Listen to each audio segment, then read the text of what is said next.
Hello and thanks for joining Corporate Governance Platform. Corporate Governance Platform is proudly brought to you by the Institute of Chartered Secretaries and Administrators of Nigeria, ICSAN, the hub of governance professionals. And we are transmitting live from MITV Lagos. I am Dr. Tunde Odeyemi, your regular host. Our risk management expert, Gary Cohn, once said, irrespective of the business that you are doing, if you do not invest in risk management, it is a risky business. And on that basis, we are going to be discussing risk management, which is highly pivotal to corporate governance. And the topic of our discussion this evening is risk management as a top responsibility of the board. And to lead in this conversation is a very distinguished associate member of the Institute of Chartered Secretaries and Administrators of Nigeria, ICSAN, and a corporate governance and risk management specialist, Dr. Bamidele Oseni. Dr. Oseni is the managing partner, Caleb Consulting Uganda Limited, a firm of risk assurance, financial services, strategy and corporate finance, governance professional, and human resources outsourcing consultancy services. He has over 27 years experience in banking, fintech, auditing, and consulting services, with the last 15 years as executive management staff, group bank representative at subsidiary banking board of directors, and non-executive director of NGO.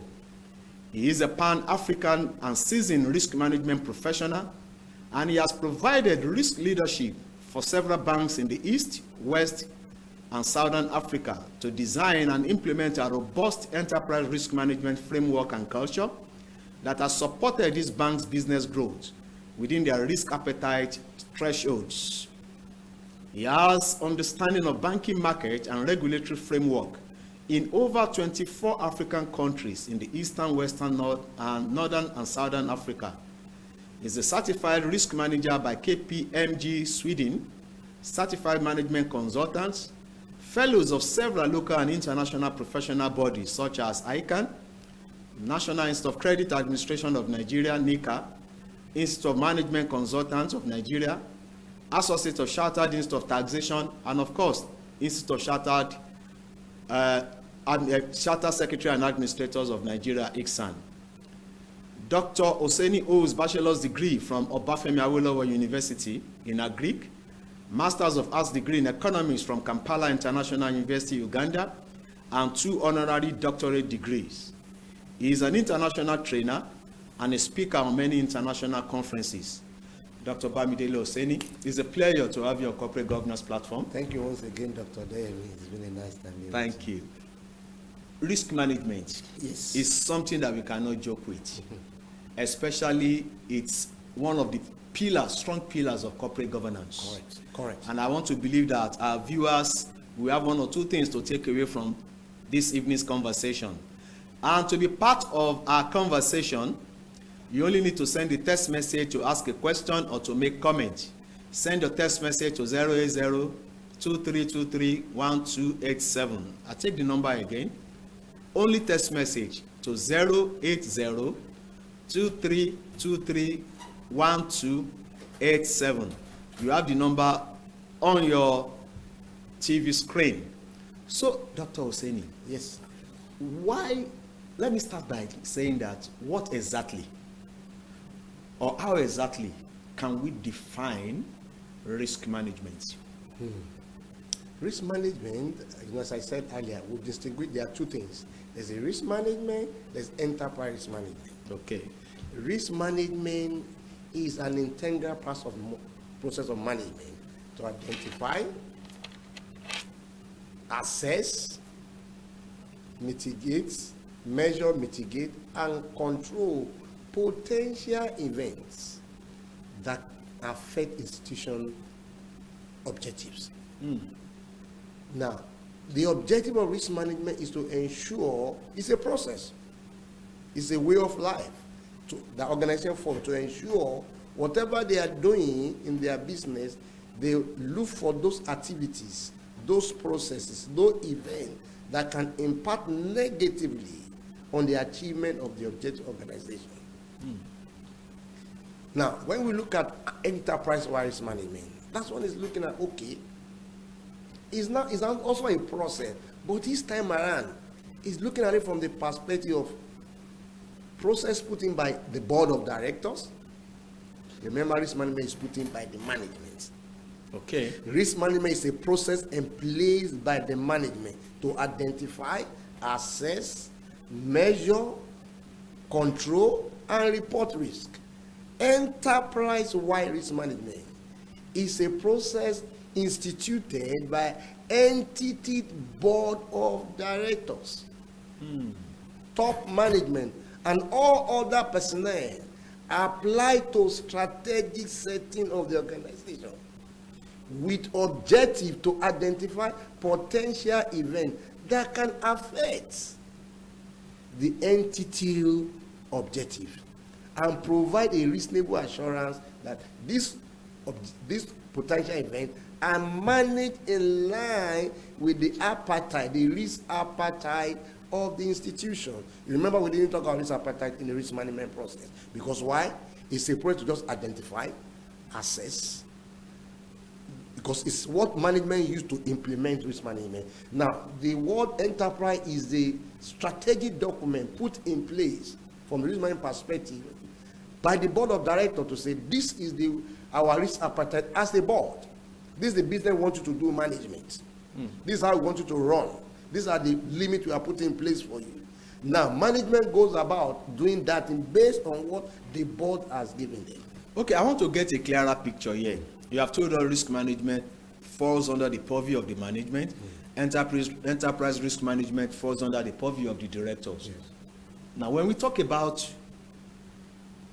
governance, which organ of governance has the top responsibility to manage risk? Board of directors. Is the board of directors. Okay. The board of directors put in place a framework. Okay. Now, enterprise management is a framework in place by the board of directors. Now, they are the ones that come up with their appetite. This is amount of we want to take to do this business. They are the ones that said this is our tolerance level. This is the maximum loss we want to record doing this business. Now, the management are the ones that implement. Okay. They implement what the board has said. So, and that is why board of director, based on our Nigerian corporate governance, talk about the board risk management committee. Okay. We are saddled with that responsibility. They are part of the board. Board is the entire board of directors. Okay, we know it's the entire board of directors. Now, according to statute, existing laws, Yes. and let's look at the National Nigerian Code of Corporate Governance of 2018. Now, which committees of the board has the delegated responsibility to manage risk? Board risk committee. So, in every board of directors, there must be board risk committees. Correct. Depending on the size of the institution, sometimes it can be combined with board audit and risk committee, and that's why you look at the Code of Corporate Governance, section 11, section 11 subchapter 5, verse 5 says that in the event whereby audit is separate, body committee is separate, body committee is separate, there are some members, they must have uniform members. That is why you see a standard best practice. Every board audit committee standing on its own, board risk committee, they have common directors. Okay. Because why? They intertwine. So the board audit risk committee is saddled with that responsibility. But when the company is small, they can combine board audit and risk committee. And risk committee together. But it's different functions. Yes. Entirely. Yes. When you were talking about the risk management earlier, you said it's about risk identification, Yes. risk assessment, Yes. risk measurement, and control. Yes. Can you explain risk identification and risk assessment? Now, when you're into any activity, Okay. there are events that can impact negatively and positively on the institution. One of those events is they can be foreseen and unforeseen. COVID-19 was not foreseen. They can be known, they can be unknown. Now, when you begin to look at sources of activities in your institution, sources of activity processes, services that can bring uncertainty to your business. Look at, for instance, let's look at here right now in this TV station. One of the unforeseen activities tomorrow now, the regulatory authority for broadcasting can come up with a new rule. Those are the risks that we're talking about, and it's operational in nature, and it's compliance. They can say this is what we are changing. The new regulation might affect the profit line, bottom line, might affect the way they do businesses. That's what we're talking about. So when you begin to look at events in your organization, activities in your organization that can affect, that can bring uncertainty into your work, then you identify. Now the aspect of assessment, you now ask yourself, okay, what is the likelihood that the Broadcasting Regulatory Authority can come out with a new regulation now?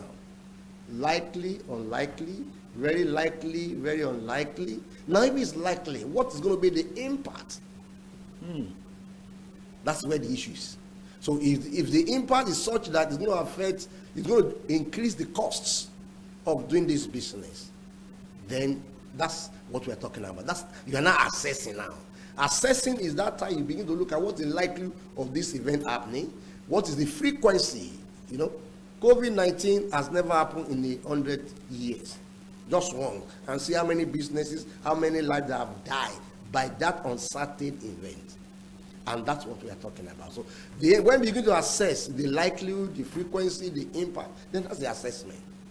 And that leads us to another sentence. To say, okay, once we have assessed the impact, because it is not all risk that you identify that are impactful. You know, that's what I call high impact events and low frequency. Okay. High impact events, low frequency, because they rarely occur like COVID-19. But when they occur, they bring a disaster. There are other ones that high frequency, low impacts. High frequency, low impacts. So that's when you are doing that, you are doing assessment. Okay. You have talked about how to identify risk. Yes. And you have also mentioned assessment of risk. Yes. And while doing this, you mentioned particularly operational risk. Correct. I know there are legal risk. Yes. Reputational risk. Yes. And some other risk. Yes. Now, can you explain some of these risks that are known, and how do they really affect or impact organizations negatively? Now look at operational risk, for instance. Is that potential event that can lead to a loss as a result of inadequate, failed internal process, people, system, and external event. And I go very quickly. If somebody in an organization, is an employee organization, make a wrong pricing, make a wrong quotation, the goods is supposed to be, the price is supposed to be 3 million, and she put 100,000, and the client paid 100,000 instead of 1 million. That's an operational risk that has crystallized from an employee. Now, when the company start to go back and say, you know, it was a mistake, it become illegal. The man say, no, the agreement that has. So that's what legalism. Legalism is that there is a potential event that your contract, your agreement can be wrongly come up with. It can be wrong agreement. The contract can be repudiated. It can be refused. It can be rejected. There can be omission and submit that will lead to a loss. Like this case now, somebody has prepared just in the contract document, instead of 1 million, put 100,000, and everybody did not see it. Wonderful. Can you give us some corporate failures, examples of some corporate failures that are attributable to lack of proper risk management? I'm sure many of us know this, who are listening to me. There's what they call Barring banks in the UK. And I quickly can look into what you say. Barring banks in the UK. There's a Barring Singapore, is an investment outfit. There was a young man that was sent from UK to Barring Singapore. This man was an operation man. He was to go and be an MD. That's what they call risk. He got there, he was messing up. He incurred so many losses, and the bank did not collapse because the bank did not do very well. The bank collapsed because the Singapore subsidiary made 829 million pounds losses that wipe out the capital of the entire bank. Was that lack of risk management? Yeah. Because the man was trading without authority. You know, as I said, risk management is so broad. This is a people issue thing. The man was assigned to be an MD of an investment outfit. He was just ordinary operational man in a bank. You can't just jump from to become the investment banking is a specialized area. Trading in stocks, and if the guy messed up the thing, he overtraded, he did the loss because it was not supervised. And at the end of the day, the loss he made was enough to crash the entire bank. In the East Africa, we have a bank called Imperial Bank. It based on operational risk and credit risk. The bank made about $23 million that wiped out their capital. They were closed in Kenya, in Uganda, and in Tanzania. But they made capital. They made money. Is that not what you're talking about? But the money was wiped out by losses. Wonderful. So the problem of risk is that if you don't manage your risk very well, whatever income you are making, you wipe it by losses. I give you very quickly an example of a bank. A bank is doing very well, gave a loan out, he charged an interest of 25% and did not manage the loan. And you made a several profit. 3 months down the line, the loan went bad. All the income has been wiped out and you are negative. And it eats the capital, and that's what happened. Okay, when you were talking about board committees the other time, you said if it's a small organization, Yes. probably the audit committee and the risk management committee can be combined together. Now, what role do internal and external audit functions play in risk management? Internal audit is the third line of defense. In risk management, we have what we call first line of defense, the risk owners, the risk takers. That's the first line. Marketers, traders. The second line of defense are the risk management team, internal Second control. line of defense. Second line of defense. Okay. They call risk management team, finance. The third line is internal audit and board of directors. The internal auditor is to provide an assurance that the risk management is properly managed in line with the risk appetite of the institution. The external auditors are to provide the independent opinion, external, that is being properly managed very well. Quickly, when Aaron collapsed, Otto Anderson was indicted. They closed down. When Satya Computers in India closed, PwC was indicted. When Lehman Brothers collapsed in US, Ernst & Young was indicted. Because why? All these are audit firms. All these things involve managing information, financial information. The risk will always crystallize into numbers. And the numbers will affect your capital. And we close the bank. Okay, thank you very much, Dr. Oseni. If you are just joining us, we are discussing risk management as a top responsibility of the board. And Dr. Oseni has been doing justice to that. If you want to be part of the show, you can either ask questions or make comments. Send your comment or question to 080-2323-1287. 080-2323-1287. That is the phone number to send your question or comment to. Now, you have made us to understand that we have first line of defense, second line of defense, then we have the external auditors. And the that third line, which are the third line. Which are the third line. Now, what role can information technology, it's information, IT is everything now. What role can information technology play in risk management? If you look at code number, Nigerian Code of Government, section 11.5, one of the roles of the board risk committee is to provide guidance on data governance. Information technology is all about information asset, information data of the institution. So one of the things that risk management committee does, the board, is to ensure that they provide a guidance and expert advice for this management on data governance, on information technology and IT risk. Now, IT is supposed to risk management to automate the process. That's what we call risk automation. Risk automation expects us that things you should do manually should be automated so that risk management team can be able to do their own assessment, identification in an automated digital way. And that's basically what it is. Okay, still on the Nigerian Code of Corporate Governance, Yes. the code provides that in the risk management committee of the board, Yes. it should comprise of the executive directors, non-executive directors, and we should have more of the non-executive directors. Yes. So what is the rationale for this? Section 6 of the Nigerian Code of Corporate Governance says non-executive director are supposed to provide experts, independent judgment, and experience. So non-executive directors are supposed to bring into the board their own knowledge, their own expertise in the business, in the risk management, in the operation of the bank. So they are not part of the management. So it's supposed to provide an independent opinion, because management, because they have a stake, can be sometimes subjective. And that is why, for me, non-executive directors are supposed to be in the risk management, because risk management is an independent function.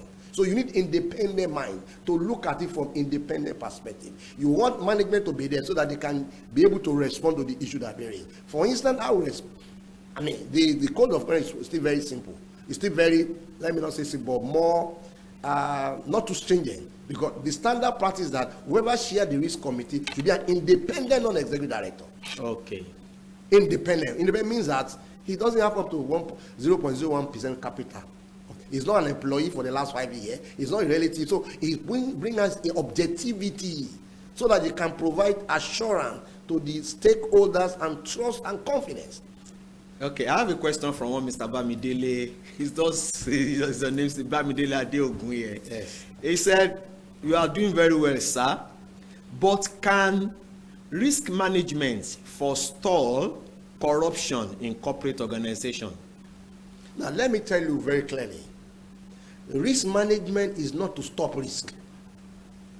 It's to manage risk. It's not to eliminate, it's to manage. Manage within your appetites. So, what risk management can do to concerning corruption is to reduce the level of corruption. It cannot wipe it out. So, we need to understand that. So, Mr. Bamidele, you need to understand that risk management cannot wipe it off completely, but it can minimize corruption. Now, look at this question. In what ways do you think whistleblowing policy of an organization can facilitate sound risk management? If you have, before I came from Uganda, there was some people make a complaint that a particular receptionist is giving a problem about visa approval. Now, I don't work there. Now, if they pass that information, they whistleblow to the officers of the embassy. Okay. Now, 3 people gave a concern, and that is not just unethical, it's illegal. Now, that alone will help the embassy to manage the activity and process very well. So, whistleblowing, according to Section 90, is actually help risk management to identify illegal activity, as activity that are not properly, that are not complying, and escalating. Now, I don't want to mention nations. There are nations that they pay, and they pay their staff, the staff of an organization, to disclose unethical practice without telling their organization, and they will pay them some percentage for whistleblowing. For whistleblowing. For instance, if somebody in an organization says our company is not paying tax very well, and the government is able to raise 50 million from that tax, they will give him 5 million and 2.5 million. Wonderful. Now, do you think ICSAN training for chartered secretaries can equip one to have a sound knowledge of risk management? Yes, and I also want to tell you to the same. You see, risk management is an ongoing process. It's a marathon journey. It's not a sprint. So therefore, what the Institute have started was a welcome thing. Integrating risk management knowledge training into all facets of the learning. The fast track we had it. Then I think I'm sure they also have started something for the student. So the process they've started is now this is another opportunity. So, but what I would say is that for every chartered secretary, what you do with risk management and how you go for risk management is your own decision. How much training you are equipping yourself, what knowledge are you, don't just to become very static or just doing things as normal. You need to, so risk management is a journey. Some of us have been trying to risk management for over 15 years. We didn't just start speaking like this. And I think that's my advice to my fellow chartered secretary. But Institute has started on a very good note. And I think we should just increase it more. Okay. When you started, you made us understand what is enterprise risk management. Yes. So what is the relevance of enterprise risk management in risk management strategy? If you have enterprise management, you're able to identify opportunities. Okay. Your risk assessment will tell you there's an opportunity here. I keep on telling people, risk has 2 phases. There's uncertainty positive, there's uncertainty negative. The uncertainty positive is what they call opportunities.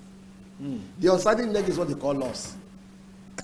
So therefore, if an organization put in a strong enterprise management framework for, number one is that you're able to see your opportunities. Number two is that you have entity risk. You know, remember when we're talking about entity risk, enterprise. You're able to get entity risk. You know your risk, the entire enterprise risk. That's number two. Number three is that there will be no surprises. You can plan your strategy, effect no surprises. You are able to know your risk, you are able to know the losses and manage everything appropriately. You integrate it. So risk management, enterprise management also help you to be able to be a specialist in your area. You know where your strength is. By reason of income that is coming, you can focus more on it and grow it and expand it. So you reduce losses. You minimize losses. You plan very well your strategy. And at the same time, there are no surprises. And you can know what are things that can affect your business and manage it appropriately. What is your advice to corporate entities out there on the issue of risk management? The board should take a leading role, a tone from the top. A tone from the top. Let the board of directors be seen taking the lead and driving enterprise management. Number one. Number two, the board of directors and senior management should walk the talk, not just talking. Not just walk the talk. Walk the talk of risk management. Number three, it should be a lifestyle. It's not just a compliance tool. Number four, it should be a business tool. DFI, Development Financial Institution, IFC, they want to see an organization that has a risk management tool. It's become a business tool for you, not a compliance tool, not a regulatory tool. For me, I think that is the way. If the board is able to walk the talk, if you're able to lead, set the signal, we are very interested. I cannot mention institutions that they made loss in 2017, and because of that, a global bank, and because of that, they had to close down operation in Africa. Wonderful. So therefore, organizations that want to go for risk management, let be a tone from the top. Risk managers are not your enemies, they are your friends. Okay. They don't kill business, they want to add opportunity to you. Okay, thank you very much, Dr. Bamidele Oseni, for sharing your thoughts on the subject of risk management. I believe our viewers have one or two things to take away. I'm taking this one away. As a board, you need to walk the talk when it concerns risk management. Thank you very much. Thank you, sir. And for our audience, our viewers, we would like to thank you for being part of today's show. Our production team also want to thank you for doing a very wonderful job. Before I wrap up, I would like to take this announcement from our sponsor, ICSAN. The 47th annual conference of the Institute of Chartered Secretaries and Administrators of Nigeria is going to come up on 21st and 22nd of September, 21st and 22nd of September 2023. And the theme of the conference is Sound Governance as a cursor to a thriving economy, a case of inclusiveness. So to know more about the conference, please visit ICSAN website. Thank you very much once again, Mr. Bamidele. I would like to invite you to join us again, same time, same station, for another interesting and educative episode on corporate governance. Finally, before I wrap up, take this quote. The first step in the risk management process is to acknowledge the reality of risk. Denial is a common tactic that substitutes deliberate ignorance for thoughtful planning. This is a quote from Charles Tremper, a risk management specialist. I remain Dr. Tunde Odeyemi. Bye for now.